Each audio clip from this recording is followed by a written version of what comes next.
Welcome to our channel. In this session, we will discuss the concept of priority interrupt. We already discussed the modes of transfer, that is how the data is transferred between the IO device and memory. We have three modes of transfer. One is a programmed initiated IO, and the second one is interrupted initiated IO, and the third one is a direct memory access. So in the last session we covered the programmed IO. In that the CPU continuously check whether the data is available from the IO device or not. Then what is the problem? So instead of doing their own work, the CPU continuously check the IO device. So to overcome such a problem, we are moving to the next approach, that is interrupt initiated IO. Interrupt initiated IO. The name specifies while CPU is doing their own task, whenever an IO device is ready with data, simply the IO device sends an interrupt request to the CPU. The IO device sends an interrupt request to the CPU, then immediately CPU stops the execution of the current program and save the return address from the PC into the memory stock and then move to that interrupt service routine. And after completion of that IO device, that is interrupt, again move back to the previous program and continue their execution. This is the general scenario that happened in interrupt initiated IO. Now observe, compared to programmed IO, this is the better. Why? Here CPU is continuously not checking. Whenever an interrupt occurred, then only it do the operation. Meanwhile, it is doing, that is CPU is doing their own task. Now, how these interrupts are handled? Now, what is the main important thing? For example, if more than one device request for the CPU at the same time, this is the most important criteria.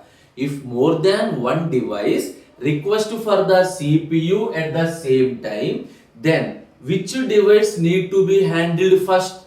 For that purpose, we are given the priority to the device. The priority to the device. That means simply the CPU solves the priority, that is the highest priority device first, followed by next priority, followed by the next priority. That is priority interrupt. Means if more than one interrupt occur at the same time, to which device need to be handled by the CPU, that is decided based on the priority. Now the thing is how the devices are enabled the priority, that is how do we establish the priorities between the IO devices. For that we have two approaches. The first one is software based approach and the second one is hardware based approach. Coming to the software based approach, it is also called as polling. So this approach is very simple. Simply in this approach we are maintaining one common branch address. Remember the term, we are maintaining one common branch address that handles all the interrupt. So one common branch address is there. Within that common branch address that handles all the interrupt sources. Now the program that handles the interrupts. So to handle the interrupt means we need a program. Why it is a software based approach? The program that handles the interrupt begins at this common branch address and polling the interrupt service routine in the order. Generally, the order in which the interrupts are occurred given the priority. So generally the highest priority interrupt is occurred first, followed by next priority, followed by next priority, and so on. Simply the program first checks the highest priority interrupt. Suppose if it interrupt signal is on, simply that priority is handled. Suppose if interrupt signal is disabled, then it checks the next highest priority and then next priority and so on. This is the polling procedure. Remember, the order of interrupts are given the priority. Generally, the first interrupt source has the highest priority. If it is disabled, then only we are moving to the next interrupt service routine. What is the problem in this approach?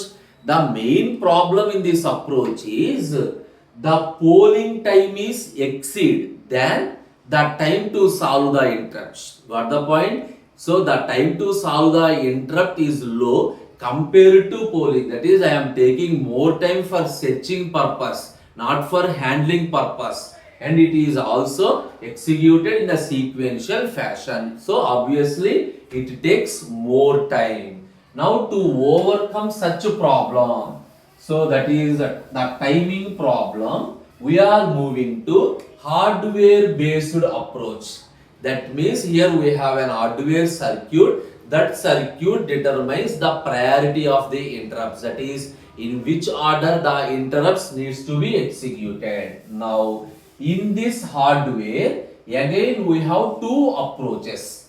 Hardware, again we have two approaches. The first approach name is daisy chaining and the second approach name is priority encoder. These are the two hardware approaches. So this daisy chaining is a sequential approach and this priority encoder is a parallel approach. First move to daisy chaining approach. The concept is very simple. Here we have multiple devices. Assume this is device number 1 and this is device number 2 and this is device number 3 and so on. So the multiple devices are connected in series. Each device contains one input Pi, that is the priority input and priority output. This is the priority input, priority output, priority input and then priority output. So the devices that are connected in sequence, generally the device with the highest priority is placed first in the chain. This is a chain. The device with the highest priority is placed first in the chain, followed by next priority, followed by next priority. The lowest priority is placed at the end. Now this is my CPU. All the devices are connected to a common interrupt request line. So this line is called interrupt request line. Now the CPU contains the interrupt. Now you think you got the point. Whenever a device requests for an interrupt, simply that request is placed on this interrupt request line. If the CPU receives the interrupt, but remember CPU doesn't know from which device the interrupt occurred. Why? All the devices are connected to the same line. So whenever the CPU receives an interrupt request line, simply CPU sends interrupt acknowledgement. But which device? By default, the CPU sends an interrupt acknowledgement to device 1. Why? The device 1 has the highest priority. Suppose if the device 1 is requesting for the CPU, assume if device 1 is only generates the interrupt request, or even though all the devices generate the interrupt request, if device 1 is generated, simply it takes the acknowledgement and then immediately places its address, virtual address in, we have a common line. This is the process bus.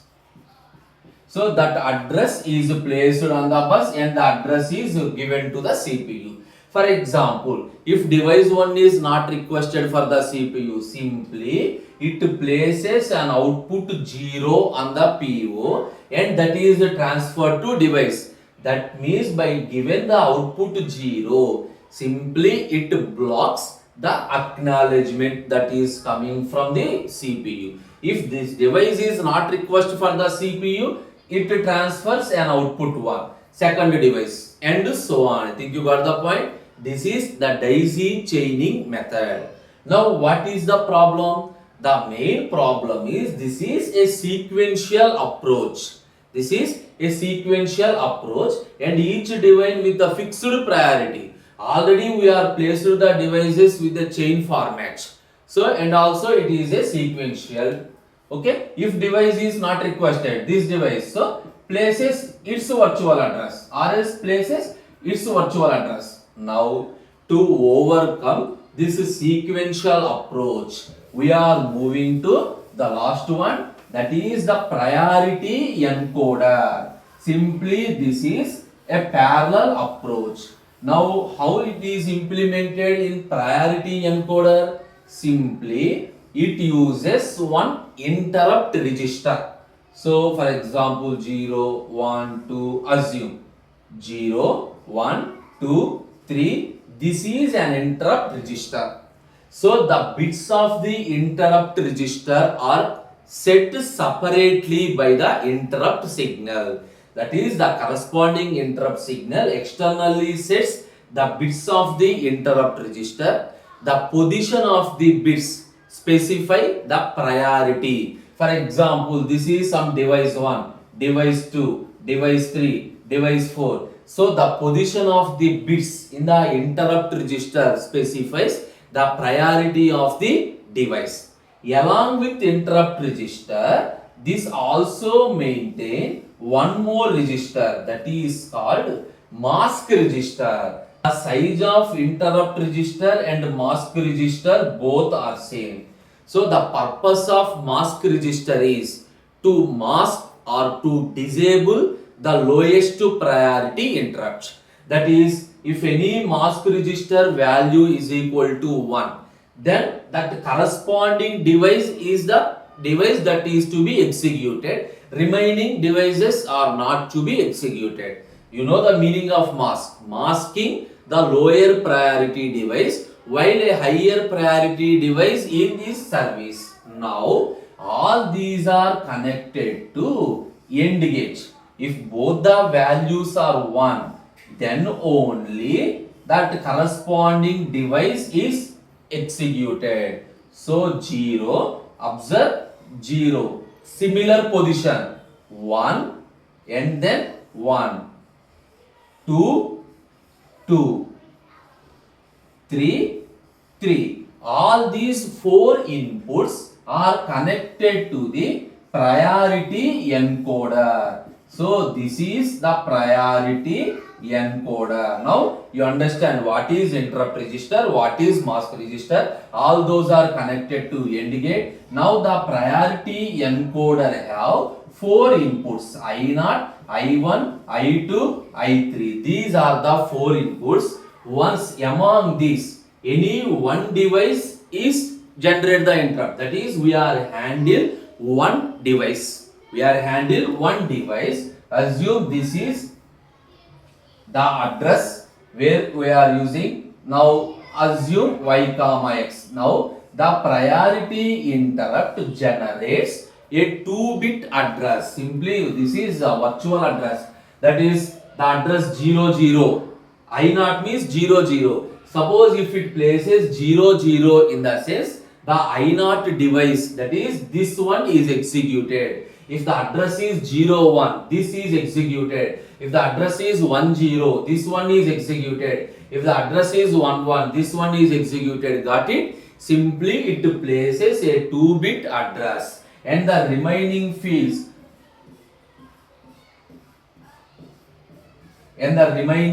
are filled with 0. Now, along with these two outputs, priority encoder contains one more output, that is interrupt flip-flop, IST, interrupt service flip-flop. The purpose is simply to identify any unmasked interrupts. Suppose we are doing masking. By mistake, if any unmasked interrupt, those are identified by the IST. This is the interrupt status flip-flop for this priority encoder. Along with, we have one more flip-flop, that is IEN. We know interrupt enable flip-flop. This is the flip-flop that controls the entire operation of the computer. This interrupt enable flip-flop. Now, this IST is connected to an AND gate. Now this IST and IEN connected to AND gate. If both the outputs are 1, then only a common interrupt signal is generated. Then only a common interrupt signal is generated. Suppose CPU get this address. Here in between, after CPU is there, CPU gets that address. If CPU generates an acknowledgement, assume if CPU generates an acknowledgement, that is, I received an interrupt. This interrupt signal is received by the CPU, receive an interrupt. Immediately CPU generates an acknowledgement. Now this interrupt status flip-flop is enabled. IEN is also enabled and this acknowledgement is also passed to the AND gate. Now it gives to this one, it enabled. Once it is enabled, what happened? This virtual address, that is the address of the device, is placed to the CPU. Then CPU process that particular device. This is the process that happened in priority interrupt, especially by using priority encoder. Now we will discuss how the priority encoder is implemented. It is very simple. So we have the inputs I0, I1, I2, I3. The outputs are X comma Y and then IST.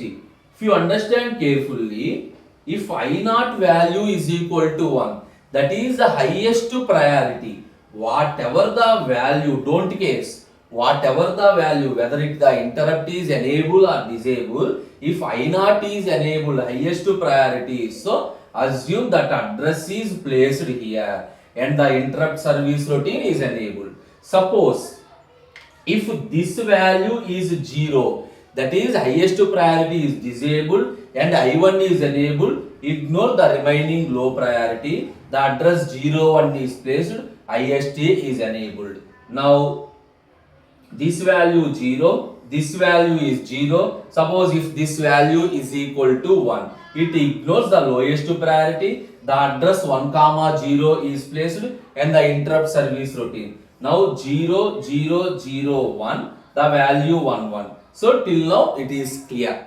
For example, if all the interrupts are disabled, then what happened? Here no address is placed and obviously if all the interrupts are disabled, the IST value is equal to 0. Here this is applied to AND gate. If one of the input is 0, obviously it does not generate any interrupt signal. Got it? This is the concept of priority interrupt, especially interrupt initiated IO. In the next session, we are moving to the third mode of transfer, that is direct memory transfer. There the advantage is even here the CPU is involved whenever interrupt is there. But in the direct memory without involvement of CPU, the transfer of data is performed between the IO device and memory. Clear? Thank you.